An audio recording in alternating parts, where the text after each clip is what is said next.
The content presented in this podcast is based on real events and may contain graphic descriptions of violence, sensitive topics, and explicit that may be triggering, offensive, or sensitive subjects to some viewers and listeners. Discretion is advised. The purpose of this podcast is to explore and discuss true crime cases for entertainment and educational purposes only. This podcast does not intend to glorify or sensationalize crime, but rather aims to analyze and understand the complexities of human behavior in the criminal justice system. We encourage listeners to approach this content with empathy, critical thinking, respect for the victim families. Human mind has always been the most dangerous weapon. It can heal or it can destroy. It can create order or chaos. And when darkness takes hold, we turn to the ones who claim they read it, those who look into the abyss and say they understand it. What makes a monster tick? But what happens when that line between understanding evil and becoming obsessed with it begins to blur? When the pursuit of justice becomes its own twisted addiction? From Jack the Ripper's blood-soaked alleys to Ted Bundy's final moments on death row, from the Unabomber's isolated cabin to the cold algorithms of modern predictive policing, the monsters we fear and the minds that chase them aren't always as different as we'd like to believe. Now, in The Monsters We Make, author Rachel Corbett explores how criminal profiling became one of society's most seductive and quixotic undertakings through 5 significant moments in history. Being said, it's time to start the show. Let's hit it.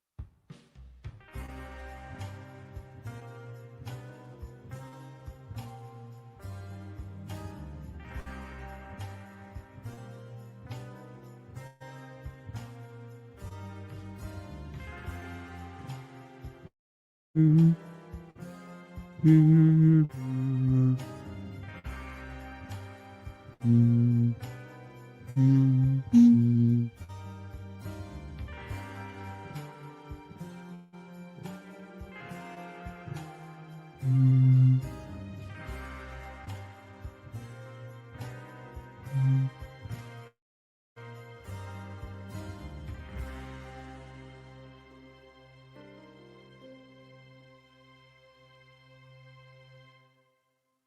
Hi, welcome to another episode of Mysteries, Mayhem, and Merlot. I'm your host, Wendy Schrader. With true crime obsessions and the armchair detecting on the rise, I am guilty of it myself.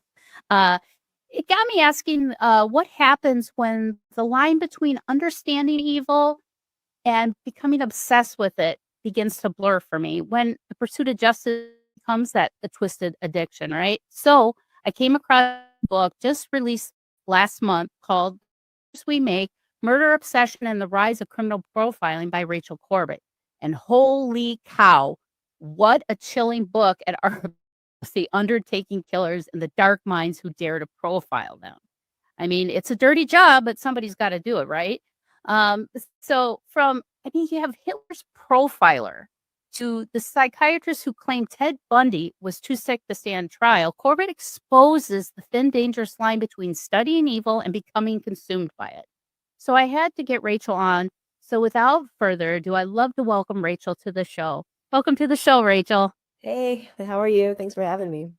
Yeah, your book, I was like, wow, I do understand that obsession because I get obsessed with cases to understand why it happened.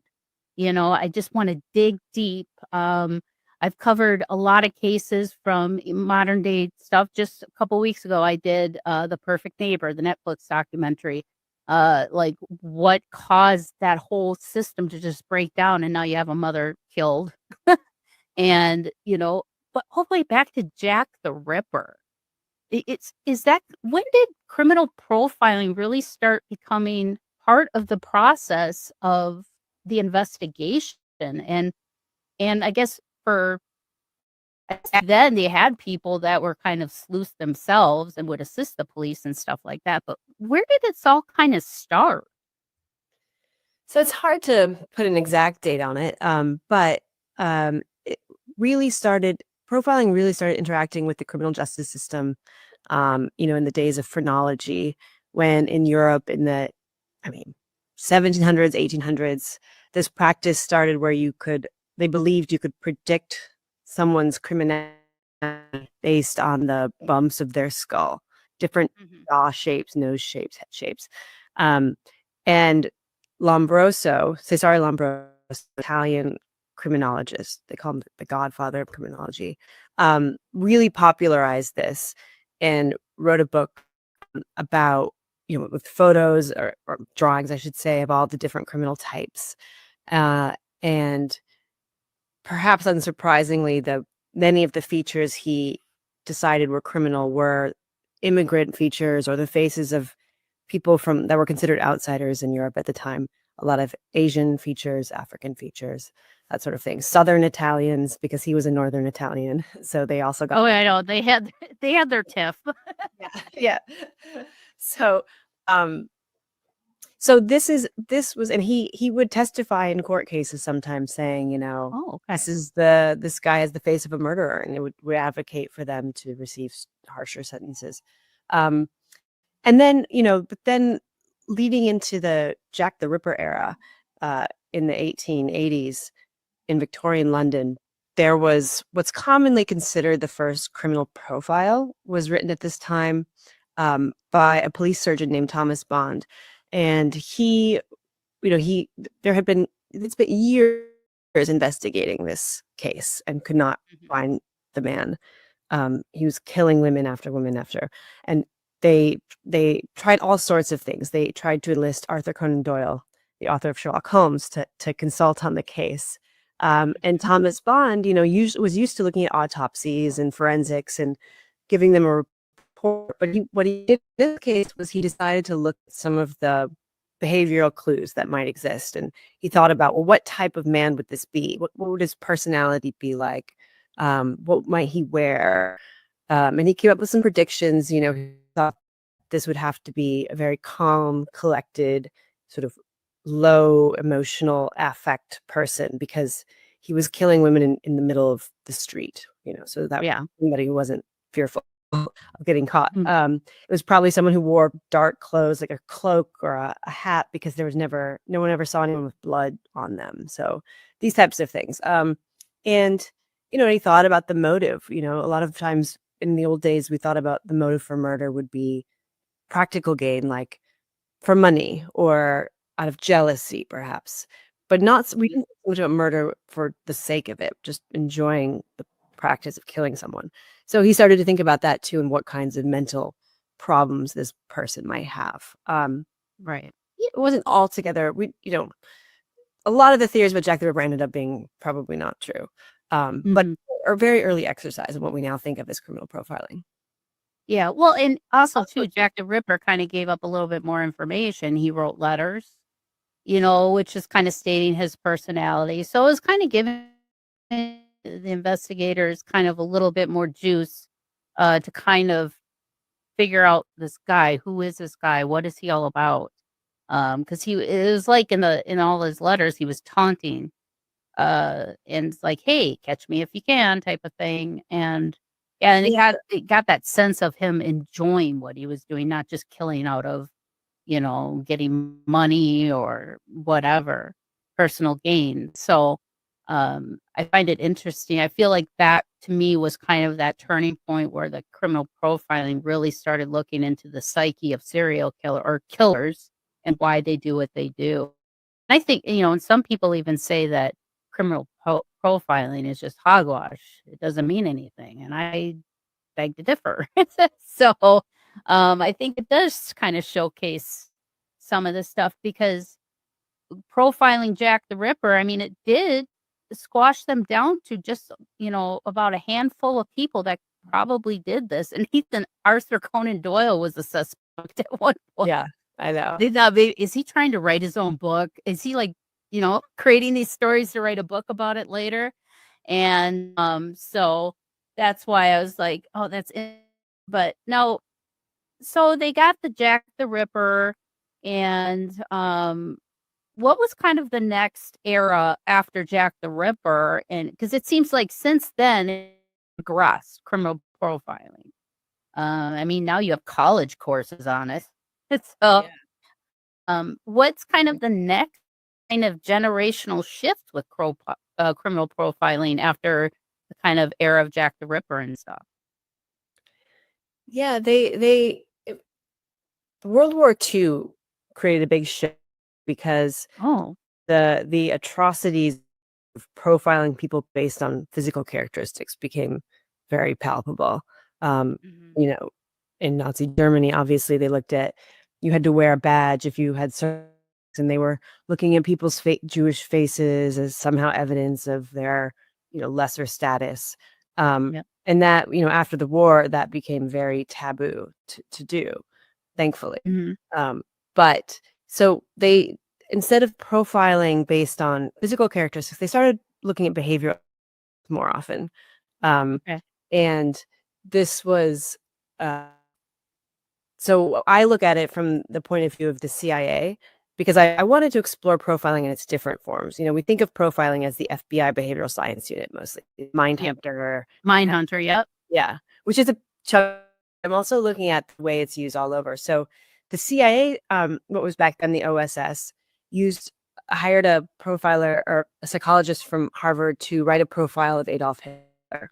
And this was a very early attempt to try to understand the mind of someone who they knew who he was, but they didn't have the ability to speak to him or, analyze him on the couch, that kind of thing. So it was Yeah. distance, like profiling when you don't know the subject. They're kind of, you know, speculating with a lot of distance between the profiler and Yeah. the perpetrator. So they got this guy Henry Murray who is a fascinating character in himself because he's actually not a trained psychologist. He kind of just talked his way into the Harvard clinic. A little disturbing, but No, that he was the one that got Adolf. He got yeah, I know. Yeah, he was not such a great guy right. either.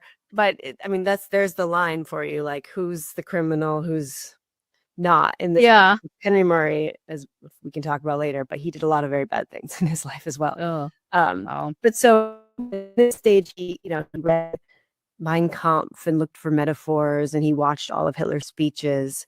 He even went to Germany to see him in the flesh and was really shocked at how uh, simple he looked, how not commanding, how kind of boring he spoke, and so.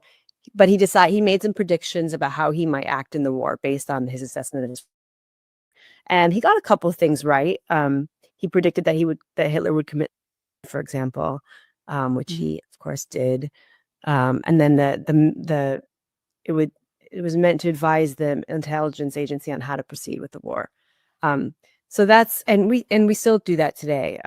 They're called political profiles or leadership profiles more often now, but the government still will profile foreign dictators or people they think are threats, Vladimir Putin, or they did one with Saddam Hussein, that kind of thing. So Okay. that's Well, sort of next. Yeah. yeah, I can see that, especially when it comes to politics. I can see that being as an advantage because then, especially when you're working with adversaries and things like that globally, it's almost like you kind of can predict their next move, which, is kind of a key thing to win a war, right? Or if you're having any type of disputes with another country. So, but Adolf Hitler, to me, I feel like in his mind, he was, it's like every villain is the hero in their own story. Like in his mind, I think he really believed that he was ridding the earth of lesser than human beings and was trying to create this utopia of these genetically perfect people. And they all happen to be German, apparently. So, but yeah, talk about a madman. Like, Yeah. and to have that unchecked, with him being so unchecked with what he was doing, I, I'm sh- I'm I'm shocked that a lot of stuff didn't come out even at the time of his reign. I don't know if people were scared to publicly say that this guy was insane, but um, what did some of the psychiatrists, what did he kind of come up with Hitler? Like, did he say that this and this probably happened? That's why he's feeling this way and doing these things. Did he come up with any type of conclusion with Hitler? Mm-hmm. Yeah, I think you're right though, because I think that Hitler's able to do that because he really believes in this inferiority of these people, and he was able to convince Germany to dehumanize them. And when you dehumanize a group of people, it's very easy to treat them as such. So, Yeah. um, I think that's true. And so in the Henry Murray profile of Hitler, um, it's a pretty funny read because he spends a lot of time on his sexuality. He really, really analyzes how, yeah, I mean, he speculates. I mean, I'll just tell you this one thing. He says that he studied 3,000 metaphors in Mein Kampf. Henry Murray did. And he said that his conclusion drawn from them was that Hitler probably liked to have women urinate on him as part of his sexual activities, and that he probably witnessed his parents having sex, and therefore so that this was related to his dominance. Um, in life, he saw his mother as submissive, and his father was very violent, and so he learned to identify with the father's violence and strength, and hated the mother's weakness and submission. And that's how he moved through life, by elevating those who he saw as powerful, and squashing everybody else. So the problem with that profile is that it's pretty bizarre and it doesn't get a lot right. This was still the 1940s. Yeah. The psychology was, psychoanalysis was just starting to come out, coming to America. So you have the emphasis on sexuality was huge then. The parents, the mother. So Yeah. I don't think there's a really great diagnosis that we can draw from that report. I think probably there's been better research on Hitler in the years since, but it is an Yeah. interesting exercise. And one thing he did, I think, get right was he would talk about how Hitler would describe in others the terrible qualities that were actually part of himself. Um, Mhm. so it was projection, basically. So he apparently said that Jewish people would sort of fix you with their eyes and they wouldn't let you go. And it was kind of, they're penetrating you with their evil, kind of. But Mhm. famously, Hitler himself didn't blink and he would stare you in the eye, and it was unsettling to people. It wasn't quite a human interaction. So even little things like that he projected. Um, Yeah. Well, he was part Jewish, so it's like, yeah, so it's like, yeah, oh, exactly. hey, dude, I know you hate yourself, but that sounds like a you problem, you Yeah, know? that's Keep the it to problem. yourself. Yeah, and th yeah, and to know, that politically, people like that can have so much power. I wish that they would do a profile on every major politician in this country and publicly post it so we can all see it, so we know what we're getting ourselves into here. Because Yes. doing and saying things are completely different, and I know even with Hitler prior to World War II, I mean, originally, when he would give speeches, it wasn't this it's like he started filtering it in slowly, and then it just kind of became part of the lexicon of all this, rounding up all the Jewish people, killing them, things like that. But it was like that manipulation of sociopathic behavior where they're setting things up for you to trust them, and then they do their dirty deeds. And to me, that seems very maniacal, in my opinion, and very Yeah. evil.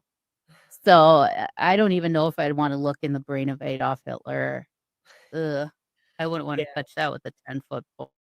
Now, uh, have what other big, political figures, or not necessarily political, but people, like, on the world stage, have any ones where, uh, the profile came back and the results were shocking? Like, "Oh my goodness," like, "I had no idea," type of thing?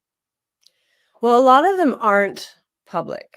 Okay. They're still in the CIA. But there there's some interesting details about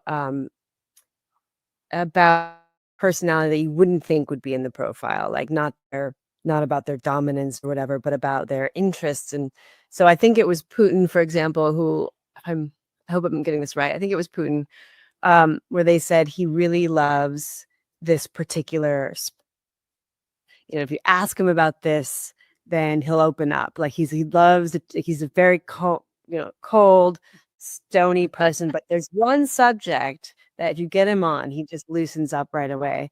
And so enter with that, and then try to befriend him that way.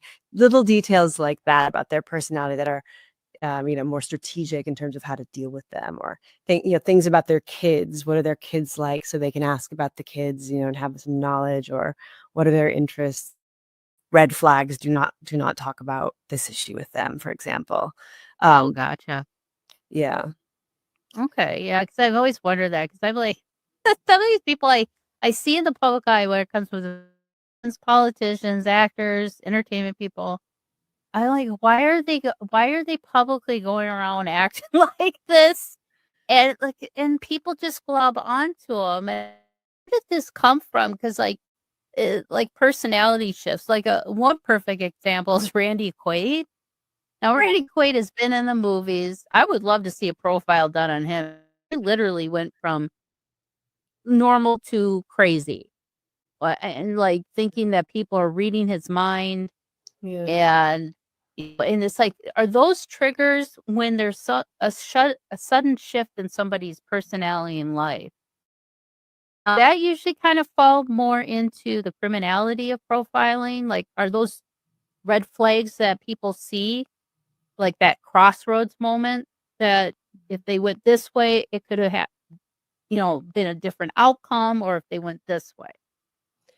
Yeah, I mean, it certainly sounds like, I don't know the Randy Quaid situation, but there are definitely triggers, where Mhm. you can live your life, and be normal, but then a big stress happens in your life, and then it can trigger some psychiatric condition that you maybe were predisposed to. But if you're only predisposed and you never have the trigger, you may live your life without ever developing schizophrenia, say. But certain stresses can really bring those disorders on. And so, others are kind of grown over time. Paranoia is something that is fairly common among violent people, Mhm. because you feel like you're always under threat. You're always afraid. So you're very reactive to perceived threats that are not there. Um, Yeah. and, the schizophrenia, for example, often the onset is in your early 20s. And so, they've linked use now to that trigger moment. Sometimes that can trigger it if you have it, or another life event. Sometimes you'll just develop it. But I don't think necessarily having any of those conditions, of course, means you're going to be a criminal. But if you have, there's usually a kind of confluence of factors that go into the sort of murderous type behavior, which is psychiatric disorders are one piece of a few, let's say. Mhm. Yeah, because like, I've always, looked back, like, on Jeffrey Dahmer, for example. If he would have gotten the mental care that he needed as a young man. I mean, his mother took copious amounts of psychiatric medication, which I think she had schizophrenia or something like that, while she was pregnant with Jeffrey Dahmer. And then, she was also an alcoholic, and having the life that he grew up, and then often a homosexual on top of that, growing up in the 60s, 70s, and 80s, where was that crossroads for him? If we could have prevented that, would we be talking, would we had 1991 when they found all the bodies in his apartment in Milwaukee? So I think criminal profiling is very important, because if we can detect those crossroad moments, can we prevent future atrocities from happening? And I think that's where profiling really plays a huge part and is a tool. And if you watch Mindhunter, which I have a couple times, and I've read John Douglas's book, it's not that they're trying to, you can't understand anyone's mind perfectly, but it's like it's setting up parameters so you have a better understanding of what to look for, especially in children, because a lot of times those behaviors develop at that age. Now, like with Adolf Hitler or any of these past profilers, did any of them come up with any type of trauma or anything as children that could have kind of played a part in them becoming the monsters that they were? Did they find that information out during that time, or did that aspect of profiling come a lot later. I think that childhood trauma is almost always associated with violence, whether it's Mm. abuse or something else really terrible that happens. That's one thing that seems to be pretty stable. I think the difference is, do we study that and learn about people and then get them resources, like you're saying, to prevent that trigger or to manage it if it's already happened? And I think we need things like therapy and support systems and looking at families because there's so much trauma involved. A lot of times the families have problems, and so Mhm. to get resources into those families before the child really goes too far, because what's common also among a lot of these people is the Ted Bundys or is shame and really feeling made to feel humiliated as a child or lesser than, and then they compensate with narcissism, for example, or they sort of develop these um, psychopathic behaviors that protect them from feeling weak and small like maybe they once were. And then you combine that with a biological, perhaps they have a brain, a cyst in the brain, or an injury that caused you to Mhm. lose impulse control. That's another factor. And maybe then you have developed some psychiatric disorder and all of that can trigger psychiatric disorders too. So I think Yeah. like the police are less interested in preventing criminality just because that's not what they do. They deal with crimes after they've happened for the most part. Of course, they want to prevent crime too, but Yeah.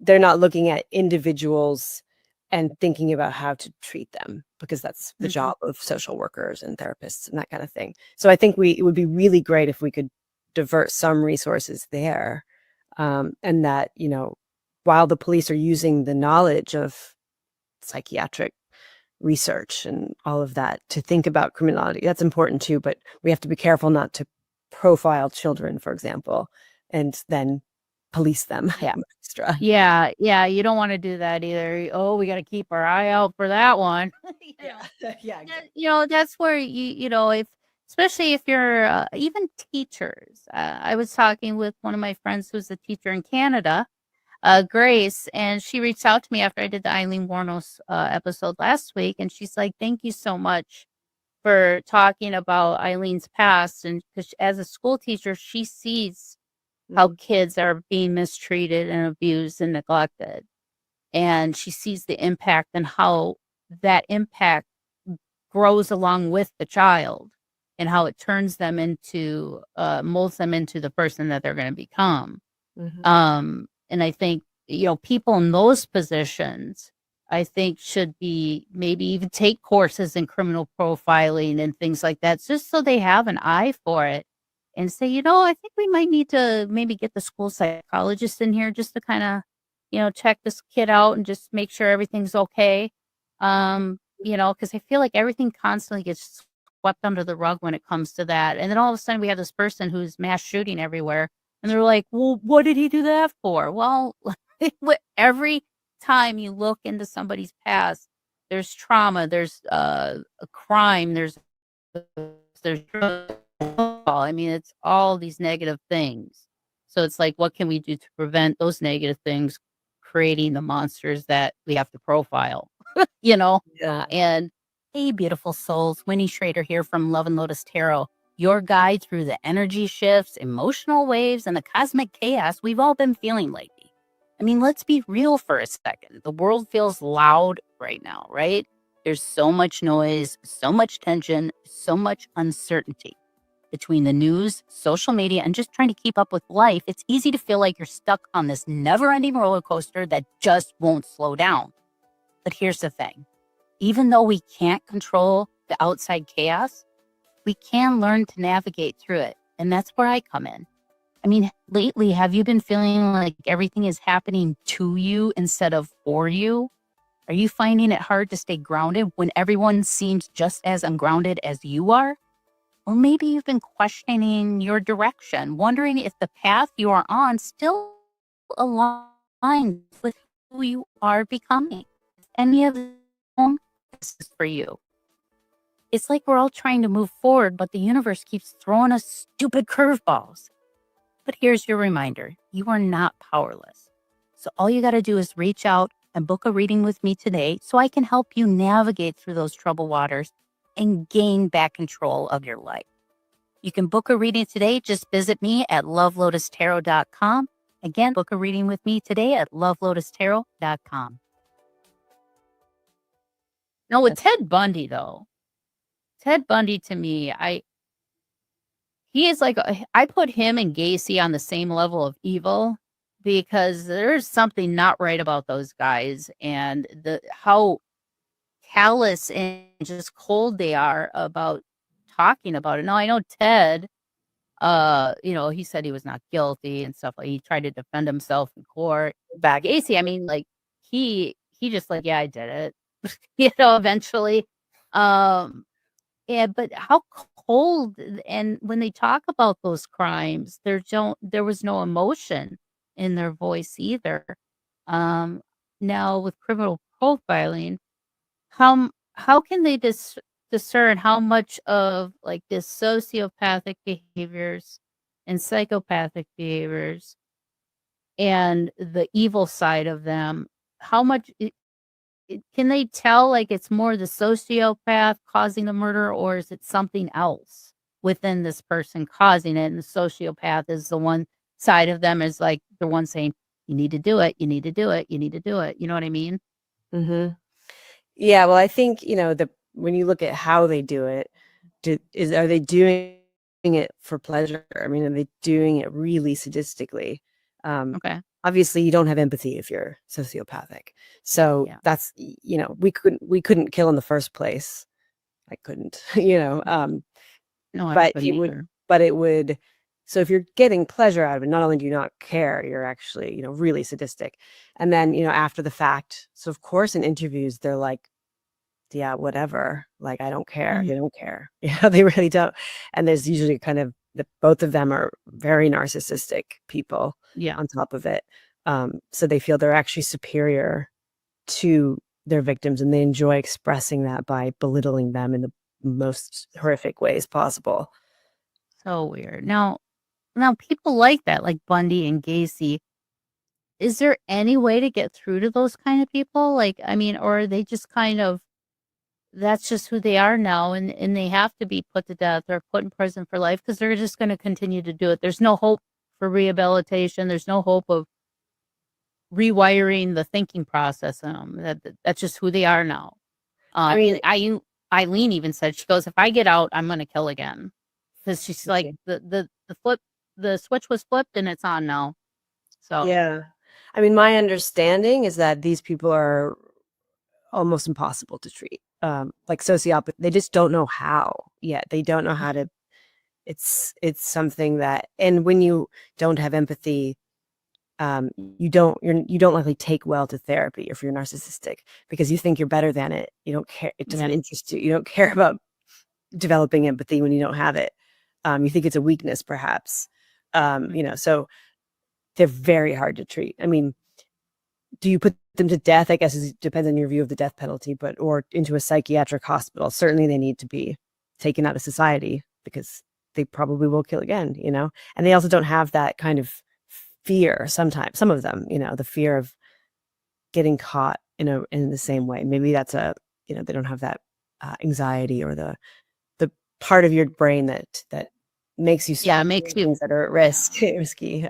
Yeah, it's either fight or flight type of like, do I leave? What do I do?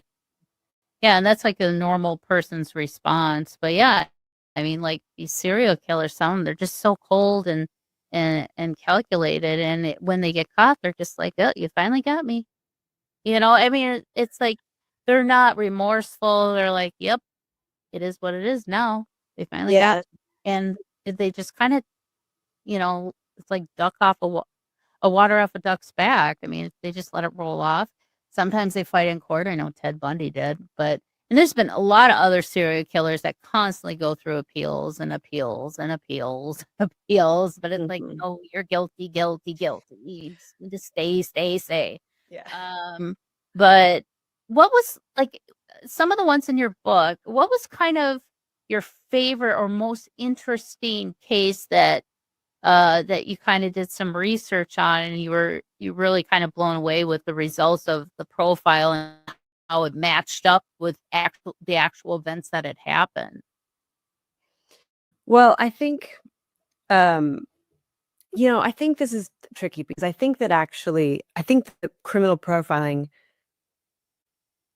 I think that it's really important that detective and psychology to some degree and are versed in the research. But in in in terms of applying the criminal profile in order to catch a perpetrator, it hasn't been that effective. It's more like it's a really useful tool and a knowledge base, but in solving crimes, it doesn't have a very good statistical success rate.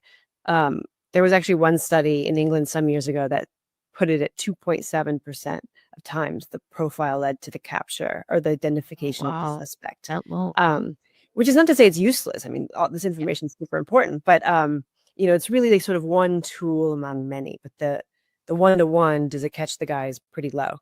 Um, s so the characters that I discussed in the book really weren't caught by profiles.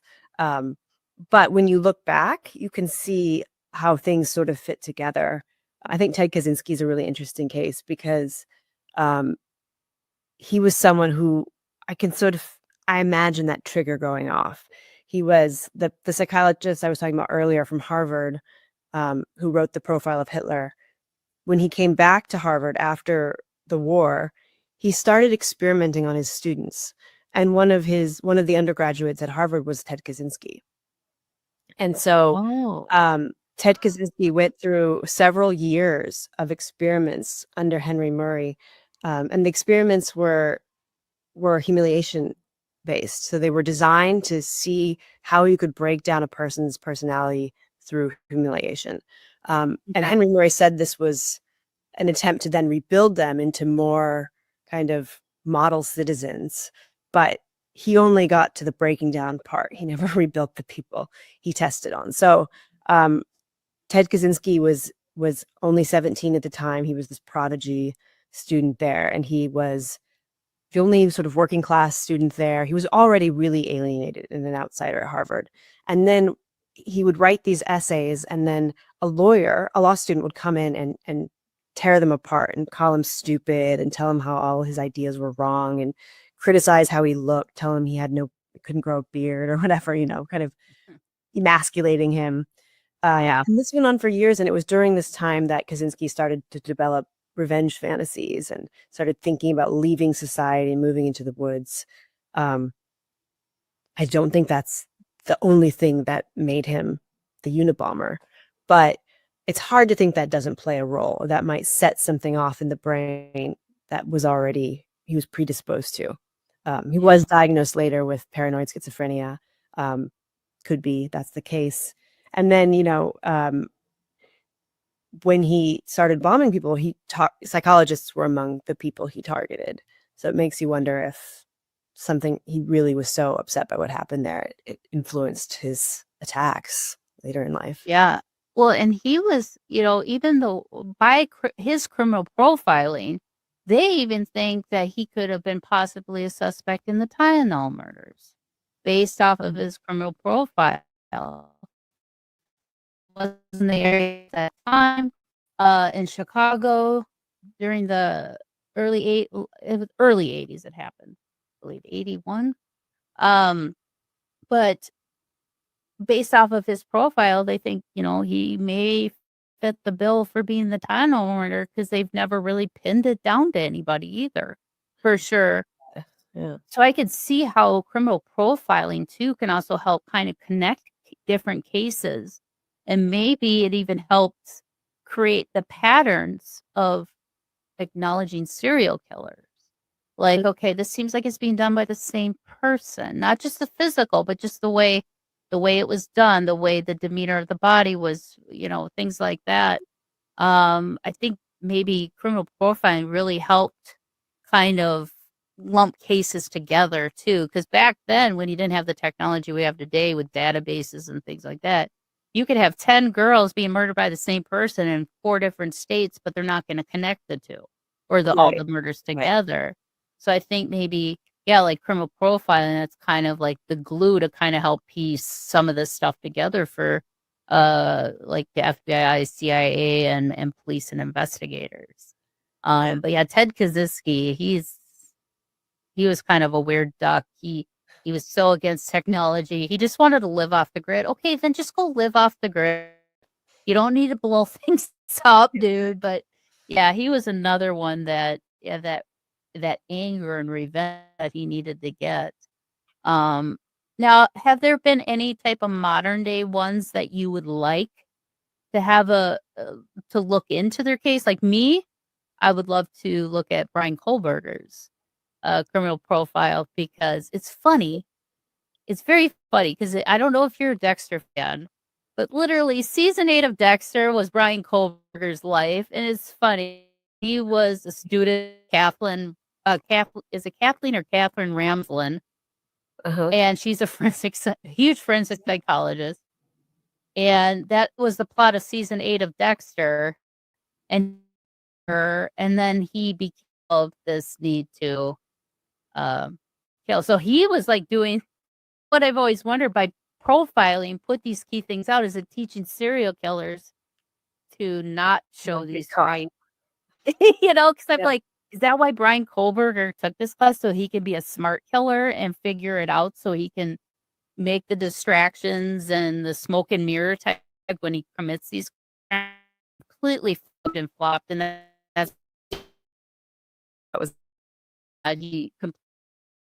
that I of his ego and it of pleasy that's why he did it. And I think he's ashamed that he's a failed serial killer, in my opinion. Thank God he was a failed one, but I think that was kind of another works in the works getting molded and ready to come out. That's so interesting to me that plea, like when he, because this tells you he knows that people are so obsessed with true crime and getting into the minds of murderers that like the meanest thing he could do is just say, no, I'm not going to tell you. Right. It's just refusing. I mean, I don't know. It could be also because he doesn't want to talk about his bad crime, but I think it's also like it's depriving people of that explanation or even the apology that sometimes you get, after criminals make. He's just like, no, I'm going to leave you with that. And it's very frustrating. I know. And like, so I'm trying to rationalize it. So my brain's looking for patterns, and I started seeing patterns with the date and the address of the house because everyone's like, why did he pick this house? Why these kids? Yeah. And then I'm like, of course, my brain going down the criminal profiling line, a lot of times serial killers they like have a calling card. They like to, when a murder happens, they want people to know it was them without knowing it was them. So I was looking at the date, which matched the house address, which also matched how many people were in the house that were killed and how many people were left alive and killed. So I was like, is he like becoming like the sequence killer or something? Like, is he using numbers like the random address killer?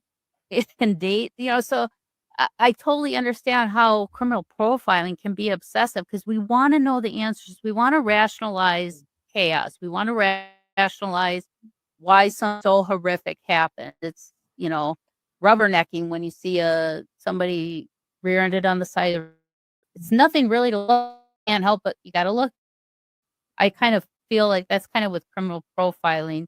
But me, I like which I do get in trouble because I have a tendency to empathize and sympathize with some of these murderers. But I sympathize and empathize the person they could have become.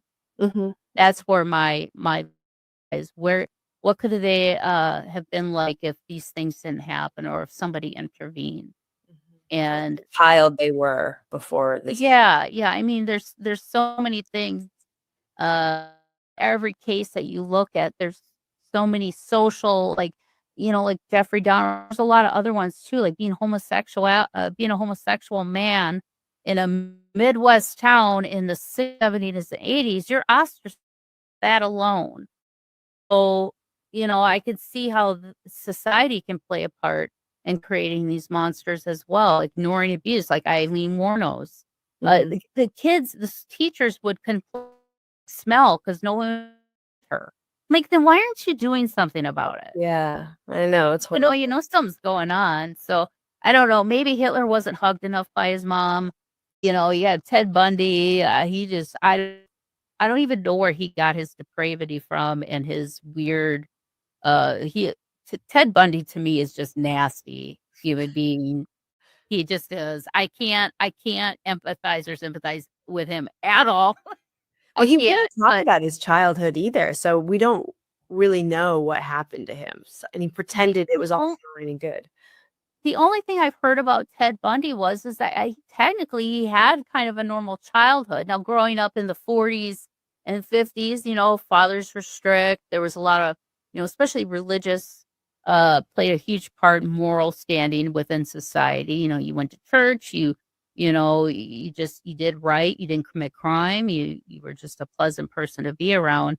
But the only thing I heard about Ted, and my husband did an interview on this a long time ago because they think baby Ted might have had a little bit of evil in him because, like, I guess when he was young, his mother or aunt woke up and he was just standing next to her at the bed with like a big cleaver knife or something in his hand, just staring at her for no reason. I've heard that too, Um, yeah.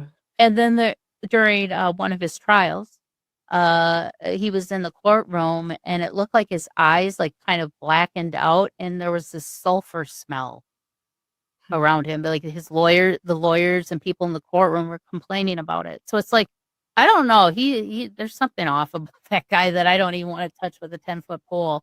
But yeah, I think Brian Kohlberger would be a really good one to really look into today because it seems like that's kind of the biggest one that stands out that has those unknown answers. Now, is there any case that you would like to see done that hasn't, specifically, like, one that you're interested in? I mean, Kohberger is definitely fascinating, and, like Ted Bundy, Bundy worked at a rape victims hotline. I know. So, like, getting a little too close to and studied law, you have to wonder, was he studying law to be able to get out of his own defense? So I think Kohberger is very interesting also, like you.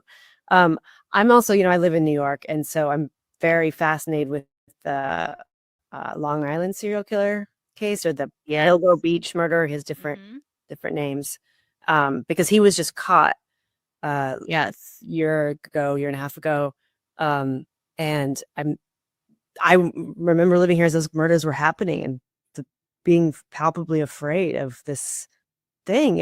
I don't living nearby this active serial killer. That was a really wild thing. And I was reading the stories in New York Magazine, like, this is terrible, and they kept happening, and they've been going on for years. And he's another one of these guys who he's an architect. He presents as very normal. He held down a job. He has a wife and kids. All of that. He works in Manhattan at the Department of Buildings. It's just I know, it's like, what the heck? And that's how Gacy was. They're hidden in plain sight. yeah, Yeah, they just have these normal lives, and thank God, I believe it was, I'm trying to remember the girl's name. I think her name was Shannon. She was the girl that kinda, missing girl that kinda kicked everything off because her mom was not gonna give up. Gilbert. Yeah, Yeah, Shannon Gilbert, that's what it was. yeah, And, yeah, her mom wasn't giving up, and it's weird because I believe Shannon was actually the last one found. But yeah. when they went to go searching for Shannon, they found another woman, and then they found another woman, and then they found so it's like, thank God that mother didn't give up. I don't think we would have caught the guy, if it wasn't for her. She Yeah. spearheaded that thing, and she pushed, pushed, pushed, "We gotta get this guy, we gotta," and thank God. But, yeah, he would be an interesting one too because he was just very boisterous, funny. People liked him in his office. His Mhm. wife felt like he's like, "He couldn't have done this," and it's like, "Oh, well, I think he did. I don't think you know your husband as well as you think you do." And Gacy was the same way. So, I Yeah. could see those 2 being very similar, but, yeah, he would be an interesting one too. But thank you so much, Rachel, for coming on today and discussing your book. Again, it's The Monsters We Make, Murder Obsession, and the Rise of Criminal Profiling. There will be a link for that in today's show notes.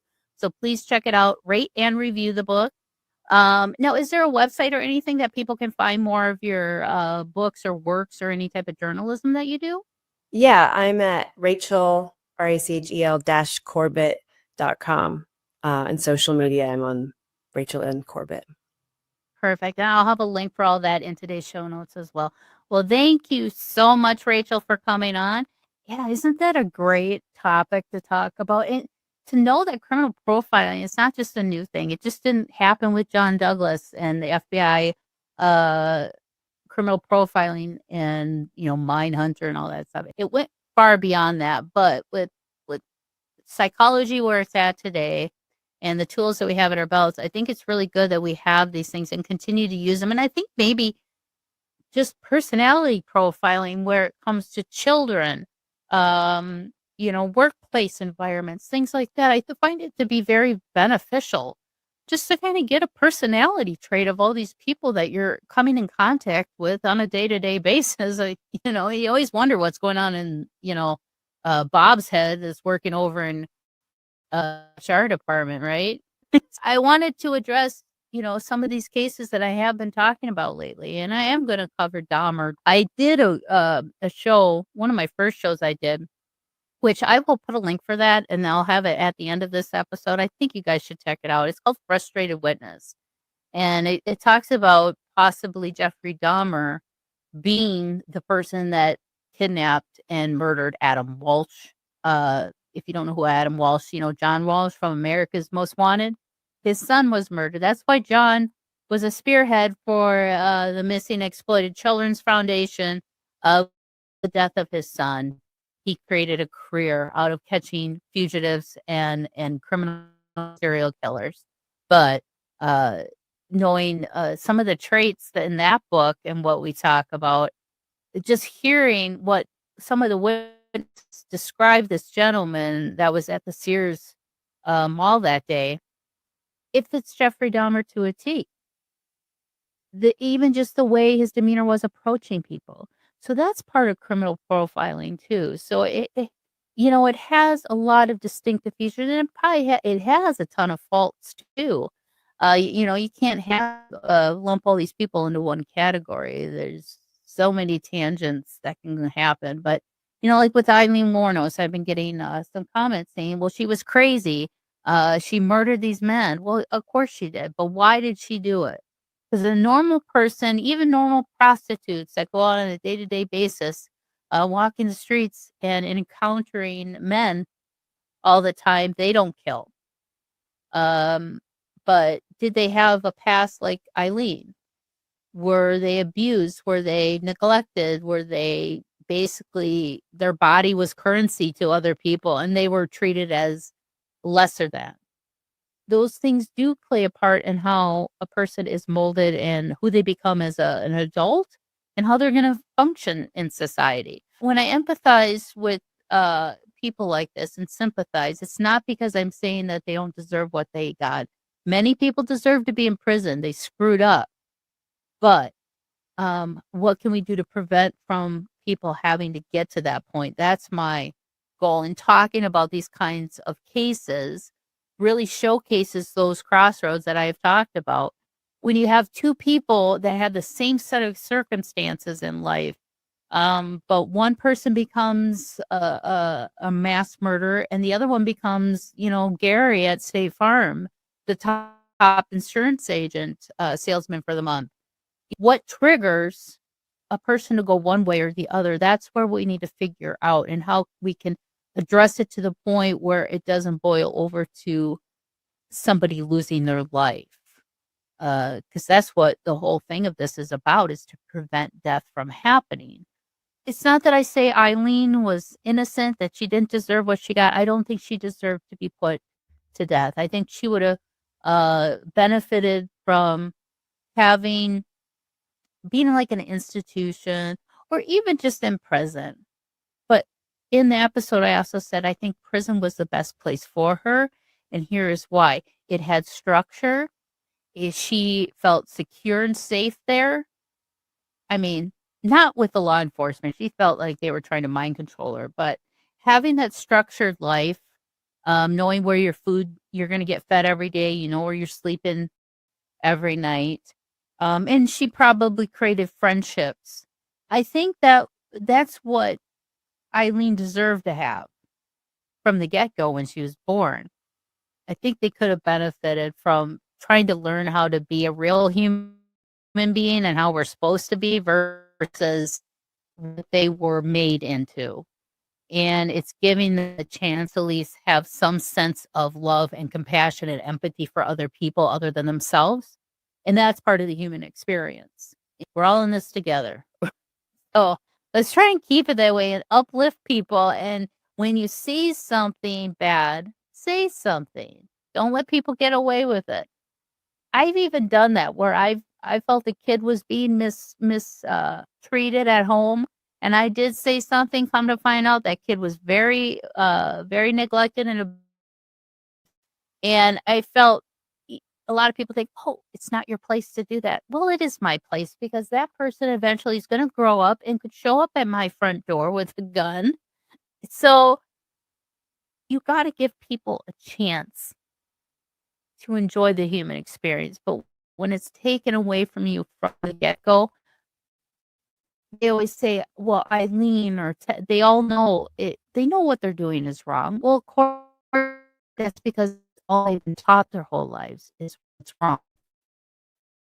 And this is wrong. I should be doing this, because everything that's been done to them has been wrong as well. So please take those into consideration when I do so like this, just to say, think outside the box, put yourself in their shoes, like I did with Eileen. When I was in high school, I was sexually assaulted, I was physically assaulted, I was mentally abused, and I got to the point where I felt like a caged animal, and at any moment I could snap myself. That's how terrified I felt.